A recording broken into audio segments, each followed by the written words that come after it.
ಎಲ್ರಿಗೂ ನಮಸ್ಕಾರ. ನಾನು ನಿಮ್ಮ ಗೌರೀಶ್ ಮಾತಾಡ್ತಾ ಇದ್ದೀನಿ. Welcome back my YouTube channel. ಸ್ನೇಹಿತರೆ, ಪ್ರತಿಯೊಂದು ವಿಡಿಯೋದಲ್ಲಿ ನಾನು ಕೊಡ್ತಾ ಇರತಕ್ಕಂಥ ಯೂಸ್ಫುಲ್ ಟಿಪ್ಸ್ನ ನೀವು ಇಷ್ಟಪಡ್ತಾ ಇದೆ ಅಂತ ಅಂದ್ಕೊಳ್ತಾ ಇವತ್ತಿನ ವಿಡಿಯೋನ ಶುರು ಮಾಡೋಣ. ಇವತ್ತು ನಾನು ನಿಮಗೆ ತಿಳಿಸ್ಕೊಡ್ತಾ ಇರ್ತಕ್ಕಂಥದ್ದು ಪ್ರಧಾನಮಂತ್ರಿ PM-EGP ಯೋಜನೆ ಬಗ್ಗೆ.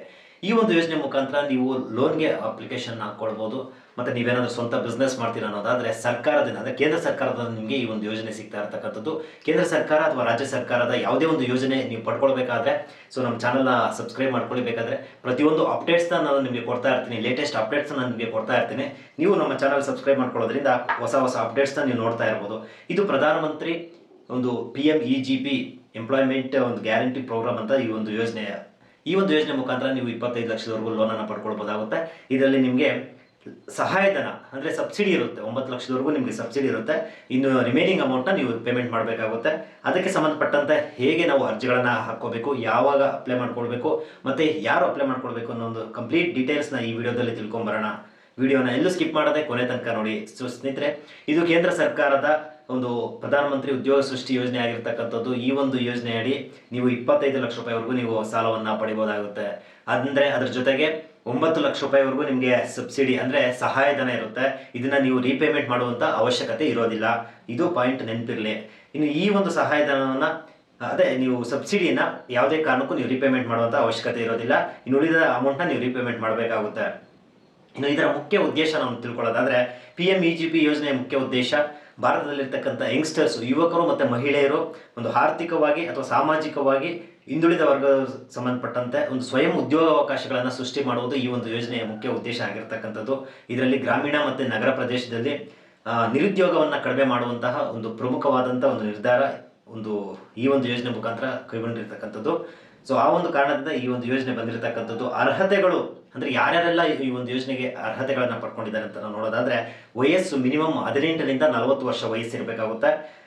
ಅಂದರೆ ನಿರುದ್ಯೋಗಿಗಳು 18ರಿಂದ 40 ವರ್ಷ ವಯಸ್ಸಿನೊಳಗಡೆ ಇರಬೇಕಾಗುತ್ತೆ.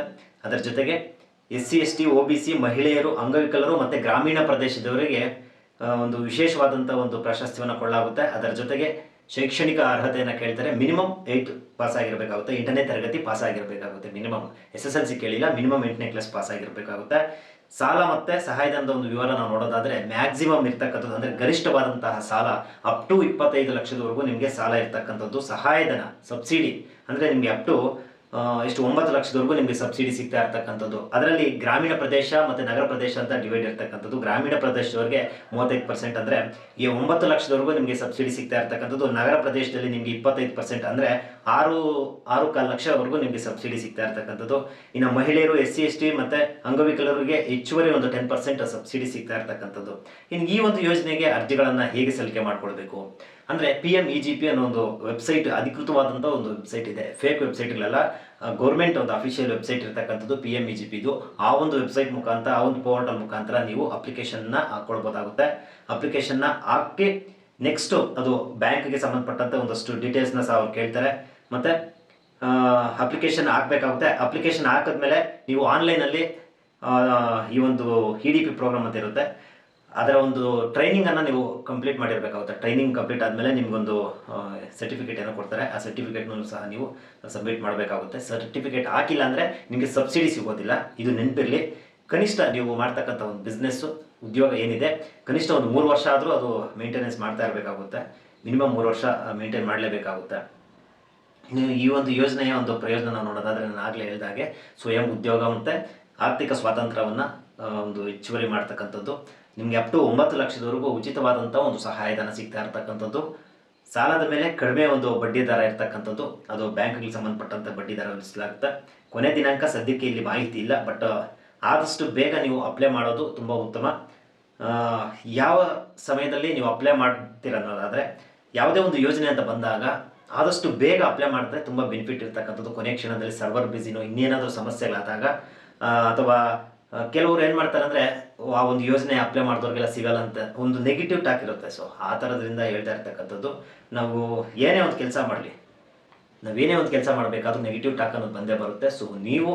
ನಿಮಗೆ ಕಾನ್ಫಿಡೆಂಟ್ ಇದ್ದರೆ ಖಂಡಿತವಾಗೂ ಆ ಕೆಲಸದಲ್ಲಿ ನಾನು ಸಕ್ಸಸ್ ಆಗ್ತೀನಿ ಅನ್ನೋದಾದರೆ ಇಂಥ ಯೋಜನೆಗಳಿಗೆ ನೀವು ಅರ್ಜಿಗಳನ್ನು ಸಲ್ಲಿಕೆ ಮಾಡ್ಬೋದು. ಪರವಾಗಿಲ್ಲ, ಒಂದು 3-4 ಅರ್ಜಿಗಳನ್ನು ಹಾಕಿ ಅಟ್ಲೀಸ್ಟ್ ಯಾವುದಾದ್ರೂ ಒಂದು ಸ್ಕೀಮ್ ಆದರೂ ನಿಮ್ಗೆ ಸಿಗುತ್ತೆ. ನಾನು ತಿಳಿಸ್ಕೊಡ್ತಾ ಇರ್ತಕ್ಕಂಥ ಪ್ರತಿಯೊಂದು ಅಷ್ಟೇ ಬಹಳ ಡೀಪಾಗಿ ತಿಳಿಸ್ಕೊಡ್ತಾ ಇರ್ತಕ್ಕಂಥ ಅದೇ ಕಾರಣಕ್ಕೋಸ್ಕರ ನೀವು ಯಾವುದಾದ್ರೂ ಒಂದು ಯೋಜನೆ ಅಂದರೆ ಪ್ರತಿಯೊಂದು ಯೋಜನೆಗೂ ಅಪ್ಲೈ ಮಾಡಿ. ಅಟ್ಲೀಸ್ಟ್ ಒಂದು 3ರಲ್ಲಿ 4ರಲ್ಲಿ ಒಂದಾದರೂ ನಿಮಗೆ ಸಕ್ಸಸ್ ಆಗುತ್ತೆ, ಒಂದಾದರೂ ಒಂದು ಕೈ ಹಿಡುತ್ತೆ. ಸೊ ಮಿಸ್ ಮಾಡದೆ ಈ ವಿಡಿಯೋನ ಆದಷ್ಟು ಎಲ್ರಿಗೂ ಶೇರ್ ಮಾಡಿ. ಅದಕ್ಕೂ ಮುಂಚೆ ಚಾನಲ್ಗೆ ಏನಾದರೂ ಸಬ್ಸ್ಕ್ರೈಬ್ ಮಾಡ್ಕೊಂಡಿಲ್ಲ ಅಂದರೆ ಸಬ್ಸ್ಕ್ರೈಬ್ ಮಾಡ್ಕೊಳ್ಳಿ. ಎಲ್ರಿಗೂ ನಮಸ್ಕಾರ.